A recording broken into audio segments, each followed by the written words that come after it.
I swear, this season's Brewers team has me feeling like an old-time paperboy because every time I seem to read their highlights, it's extras, extras, so I guess I'll read all about it here from the prompter.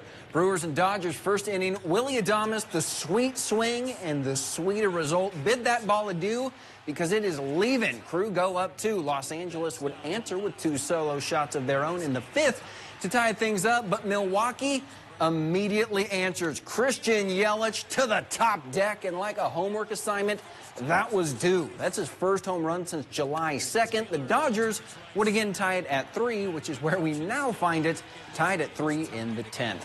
Now, lo and behold, if you hadn't seen it yet, and good luck unseen it now, the newest addition to the Packers locker room, the Nick Cage bust that now lives in Aaron Rodgers' locker. Honestly, I'm not sure which is more nightmare-inducing, that or the Packers' defense. It's close, but after reports from today's joint practice against the Saints, I'm leaning Packers. Now, take all this with a shaker's worth of salt, since it is just training camp, but a group that's talked all offseason about being elite is walking the walk. New Orleans completed just one of their first 9 pass attempts in 11-on-11 work this afternoon, and the one was a tipped ball. Now, the Packers have a goal and performance that was outstanding and can be summed up in one singular word from today. Domination. Like, that's our key. Everybody gets dominated no matter who you are. We want more. We don't even feel like that was enough, for real, honestly. We still mad. Ja was yelling at us, and he don't really yell at nobody. If y'all know Ja, y'all know Ja. He weird, he don't really talk like that. So for him to yelling at everybody, it's just like, all right, come on, step it up. That's a really good football team, and, you know, now the next step is just being consistent. Everybody was pretty much fired up, and we had another team in here, and it was exciting to finally, like, play against somebody else. Perhaps we'll get to see a few members of that first team unit in the Pack's next preseason game against the Saints, a game you can watch right here on WAOW, or you could just live stream it from our website, WAOW.com. Kickoff for the Pack's lone home preseason game is set for 7 p.m.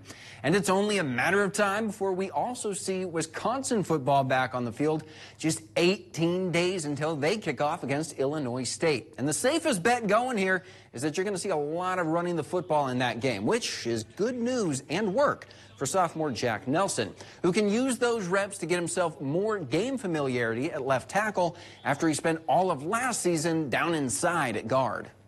The switch from right guard to left tackle, I mean, it was a move I anticipated, and I mean, it was just all about getting comfortable, switching to the other side, getting more comfortable out in space as a tackle is.